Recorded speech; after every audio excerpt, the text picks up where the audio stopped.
தலையூர் காளி மன்னன் நம்மளை அழிப்பதற்காக, வெள்ளாமையை அழிப்பதற்காக பண்டிகையை விட்டிருக்கிறானாம். அந்த பண்டிகையில் ஒன்று கூட உயிரோடு இருக்கக்கூடாது. வெட்டி வீழ்த்துவாய் என்று என் தம்பி சென்னையோட உத்தரவிட்டேன். அன்னவன் சென்றான். பண்டிகை ஒவ்வொன்றாக வெட்டி வீழ்த்தினான். பண்டிகை இறக்கும் பொழுது மேனாட்டு காளிமணிக்கு அபாயம், மேனாட்டு காளிமன்னருக்கு அபாயம், மேனாட்டு காளிமன்னருக்கு அபாயம் என்று பண்டிகை சொல்லிக் கொண்டு இருந்ததாம்.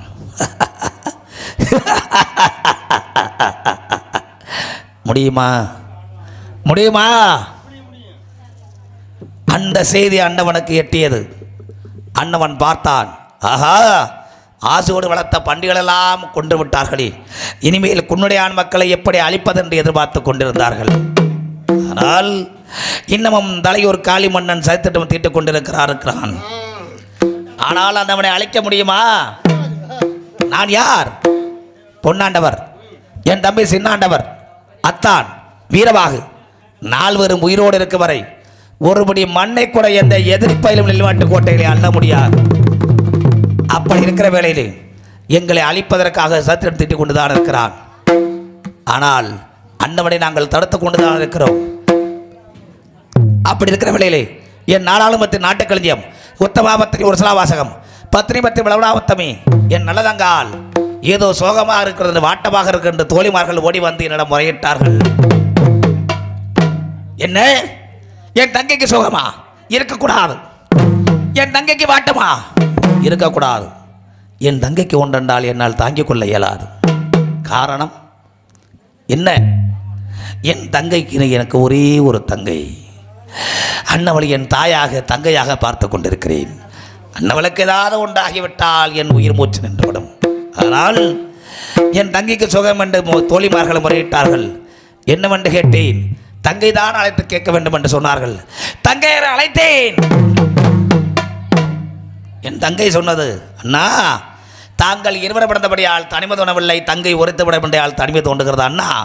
காரணம், நீயும் நமது சின்னண்ணாவும் எங்கு சென்றாலும் ஒன்று சேர்ந்து சென்றுகிறீர்கள். ஆனால் நான் மட்டும் தனியாக இருந்து கொண்டிருக்கிறேனே அண்ணா என்று என் தங்கை கேட்டது. அதற்கு நான் சொன்னேன், தங்கமே உனக்கு தனிமை தோணாமல் இருப்பதற்காக 1000 தோழிமார்களை வைத்திருக்கிறேனே தங்கமே என்று கேட்டேன்.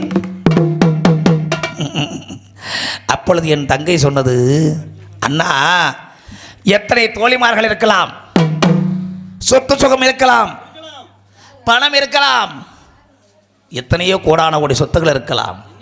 ஆனால் பாசம் என்று ஒன்று இருக்க வேண்டுமே அண்ணா. அந்த பாசம் எனக்கு கிடைக்க வேண்டும், அந்த அன்பு எனக்கு கிடைக்க வேண்டும். அண்ணா நீங்கள் இல்லாத போது நான் தனிமையிலே வாடுகின்றேனே, அதை என்னால் மறக்க முடியுமா அண்ணா என்று என் தங்கை சொன்னது. என்ன, என் தங்கை என்னையும் மறந்து இப்படி கேட்கின்றது என்று என் தங்கையிடம் கேட்டேன். அப்படி என்றால் உனக்கு என்ன வேண்டும் என்று என் தங்கையிடம் கேட்டேன். அதற்கு என் தங்கை சொன்னது, அண்ணா கூட இருந்து விட கொஞ்சங்களையும் பக்கத்தில் விட பசங்களையும் வேண்டும் அண்ணா என்று கேட்டது. அட இவ்வளவுதானா என் தங்கை கேட்டதா? அம்மா நான் சொன்னேன், நீயே கிளி போன்று அழகாக இருக்கின்றாயே, உனக்கு ஒரு கிளி தேவையா என்று என் தங்கையிடம் கேட்டேன். அண்ணா என்னை விட அந்த கிளி அழகாக இருக்கின்றது, அந்த கிளியை பிடித்து கொண்டு வந்து கொடுத்தால் நான் சந்தோஷமாக விளையாடுவேன் அண்ணா என்று என் தங்கையிடம் தெரிவித்தது. என்னடா இது, என் தங்கையை விட அந்த கிளி அழகா? இந்த உலகத்திலே என் தங்கை தான் அழகு என்று நான் நினைத்து கொண்டிருந்தேன். ஆனால் அதைவிட கிளி அழகு என்று என் தங்கை சொன்னது. அப்படி என்றால் உனக்கு எந்த மலை கிளிகள் வேண்டும் தங்கமே என்று கேட்டேன். அப்பொழுது என் தங்கை சொன்னது, தெக்கத்தே கிளி வேண்டுமா, தென்னாட்டு மான் வேண்டுமா,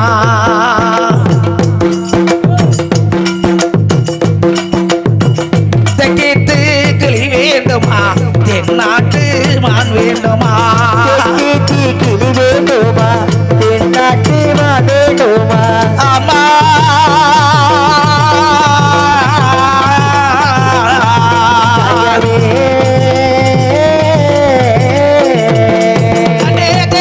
கிளி வேண்டுமா, தென்னாட்டு மான் வேண்டுமா.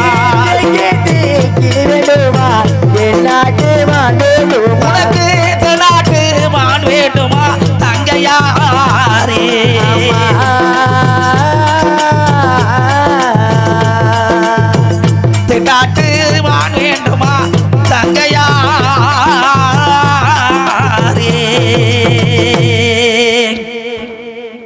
என்று என் தங்கையிடம் கேட்டேன். அதுக்கு என் தங்கை சொன்னது, அண்ணா வேண்டாம் வேண்டாம், தெற்கு தெற்கில்கெல்லாம் தென்னாட்டர் வளர்த்தகளி, அது என்னுடன் தென்தமிழ் பேசாது அண்ணா என்று என் தங்கை தெரிவித்தது.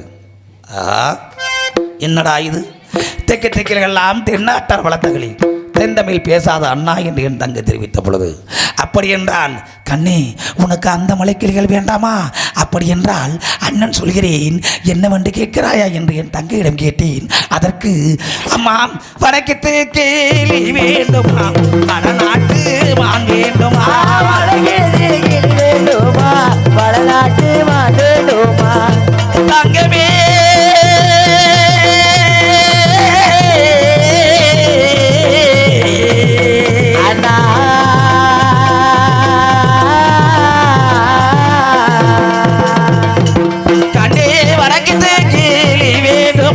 வடநாட்டு மான் வேண்டுமா, வேண்டுமா வடநாட்டு மான் வேண்டுமா, வடநாட்டு மான் வேண்டுமா தங்கையாரே, வேண்டுமா தங்கையாரே, வடநாட்டு மான் வேண்டுமா தங்கையாரே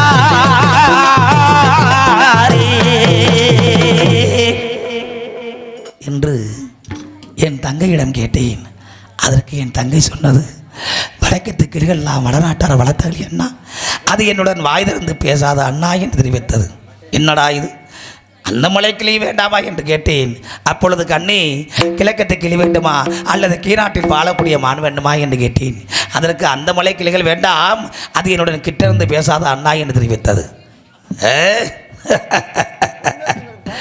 என்னடா இது ஆச்சரியமாக இருக்கிறது.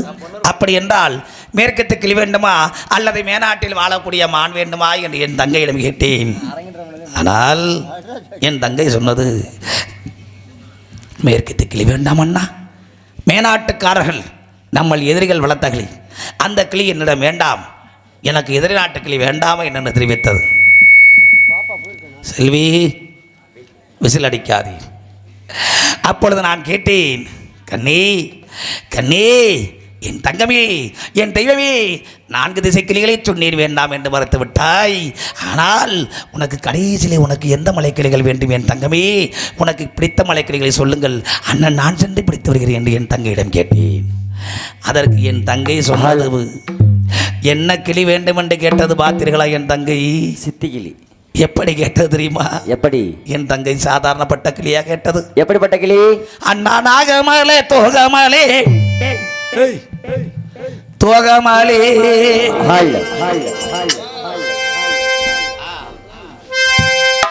நாகமலே தோகமலே தோகமலே நாகமலே தோகமலே தோகமலே நாலு சுத்தா வீரமலே வீரமலே நாலு சுத்தா உனக்கு நாலு சுத்தா வீரமலே வீரமலே நான் சுத்தி படந்த மலை படந்த மலை சுத்தி படந்த மலை படந்த மலை அண்ணா சிவலிங்க காத்த மலை காத்த மலை சிவலிங்க காத்த மலை காத்த மலை அண்ணா சிவலிங்க காத்த மலை காத்த மலை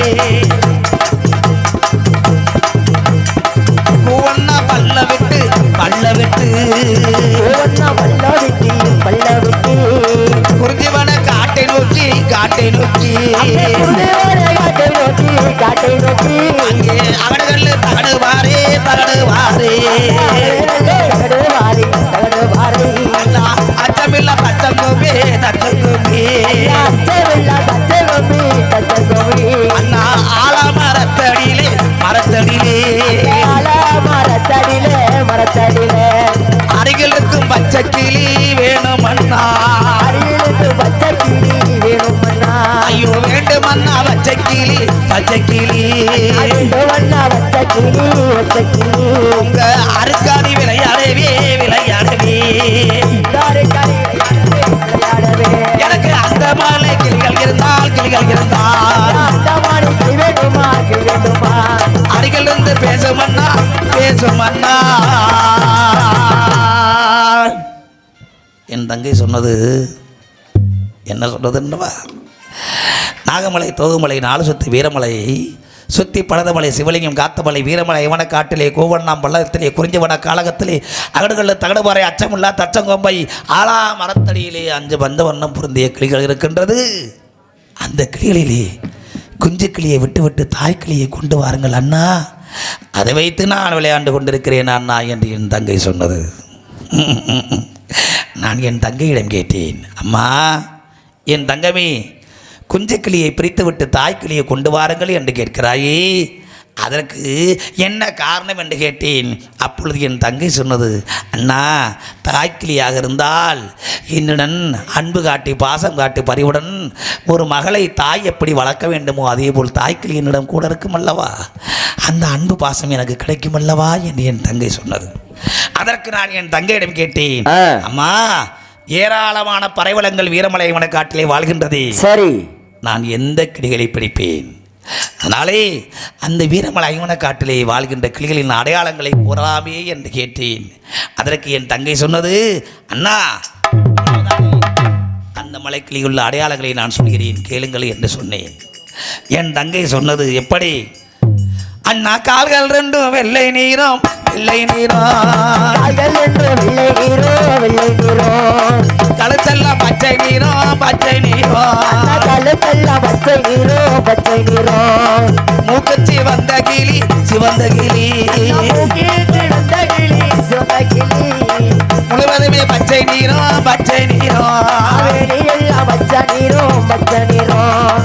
அந்த மலை கிளிகள் வேண்டும் கிளிகள் வேண்டும், கிளிகள் வேண்டும் கிளிகள் வேண்டும், உங்க அருக்காணி விளையாடவே விளையாடவே, அருக்காணி உங்க அருக்காணி தங்கை அருக்காணி விளையாடவே வேண்டுமண்ணா பச்சை கிளி பச்சை கிளி, வேண்டுமண்ணா பச்சை கிளி பச்சை கிளி, அருக்காணி விளையாடவே விளையாடவே. என் தங்கை சொன்னது, அண்ணா அந்த மலை கிளிகளுக்குள்ள அடையாளங்களையா கேட்கிறாய்? அண்ணா கால்கள் 2 வெள்ளை நிறம், கழுத்தெல்லாம் பச்சை நிறம், மூக்கு சிவந்த கிளி உள்ள முழுவதுமே பவள நிறம். அதனால் அந்த மலை கிளிகளை கொண்டு வந்தால் உன் தங்கையிடம் நான் கொஞ்சம் பேசி விளையாடுவேன் அண்ணா என்று தெரிவித்தது. அடடா தங்கமே, நான் எத்தனையோ கிளிகளை எல்லாம் பார்த்திருக்கிறேன், ஆனால் இந்த கிளிகளுக்கு இவ்வளவு ஒரு அடையாளமா? விடக்கூடாதே, அந்த கிளிகளை நான் கேட்க வேண்டுமே, அந்த கிளிகளை நான் பார்க்க வேண்டுமே என்று வீரமலை ஐவனக்காடு செல்ல வேண்டுமே என்று புறப்பட்டேன். அப்பொழுது நான் தனியாக செல்லாமா? போகக்கூடாது. யார் போக வேண்டும்? மறைத்தான் என் தம்பி சின்னையா. அண்ணா எங்கே செல்கிறாய்? என்னை விட்டு எங்கே செல்கிறாய் என்று கேட்டான் என் தம்பி சின்னையா. அண்ணனிடம் முறையிட்டேன், தம்பி நம்மள் இருவர் பிறந்தபடியால் தனிமை தோணவில்லையாம், தங்கை உரைத்து பிறந்தபடியால் தனிமை தோன்றுகிறதாம், அதனால் தங்கை கிளிகள் வேண்டும் என்று கேட்டது வீரமலை ஐவனக்காடு சென்று கொண்டிருக்கிறேன் என்று சொன்னேன். மறைத்தார் என் தம்பி சின்னையா. நான் இருக்கும் பொழுது நீ செல்வதா? ஆகாது, கூடாது, நெல்லுங்கள் என்று சொன்னார்கள். வாடா தம்பி இருவரும் புறப்படுவோம் என்று 2 பேரும் புறப்பட்டோம். அத்தான் இடையிலே மறைத்தார்.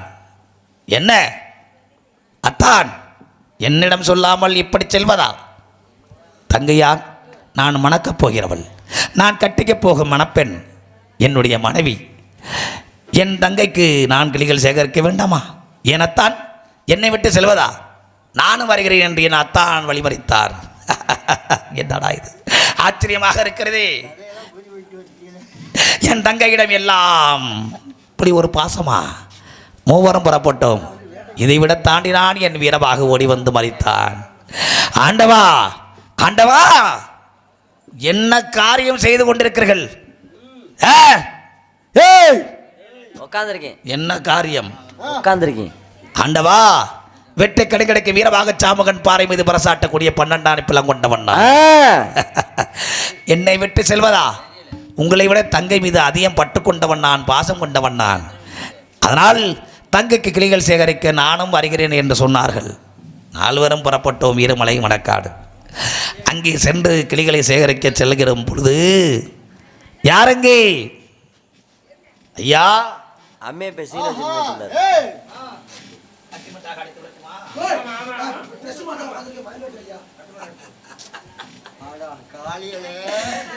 அழைத்தேன் என் தம்பி சின்னையாவை. விடக்கூடாதல்லவா? யாரங்கு ஓடி வா, அண்ணன் அழைக்கின்றேன். தம்பி சின்னையா எழுந்து வாடா. ஓடி வாடா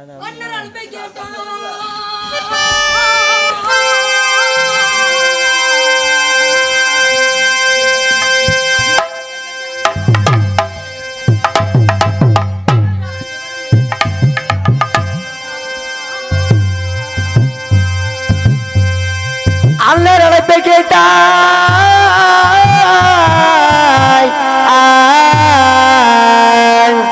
அண்ணன் அழைப்பை கேட்டான் அன்புடனே விரும்பி தேவி தம்பி சங்கர் வருகிறேனே.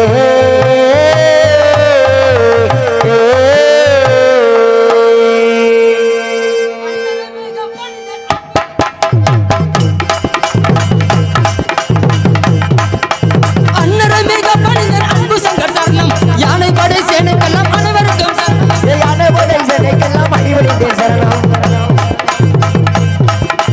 பத்தினியா நல்லதங்கள் பாங்குடனே சரணம். அத்தை பிள்ளை அத்தானுக்கும் அன்புடனே சரணம். பத்தினியா நல்லதங்கள் பாங்குடனே சரணம். பத்தினியா நல்லதங்கள் பாங்குடனே சரணம். அத்தை பிள்ளை அத்தானுக்கும் அன்புடனே சரணம். அத்தை பிள்ளை அத்தானுக்கு அன்புடனே சரணம். வெற்றி கடி கடி அடிக்கும் கால்களுக்கு சரணம். யானை படை சேனைக்கெல்லாம் அனைவருக்கும் சரணம். யானை படை சேனைக்கெல்லாம் அனைவருக்கும் சரணம்.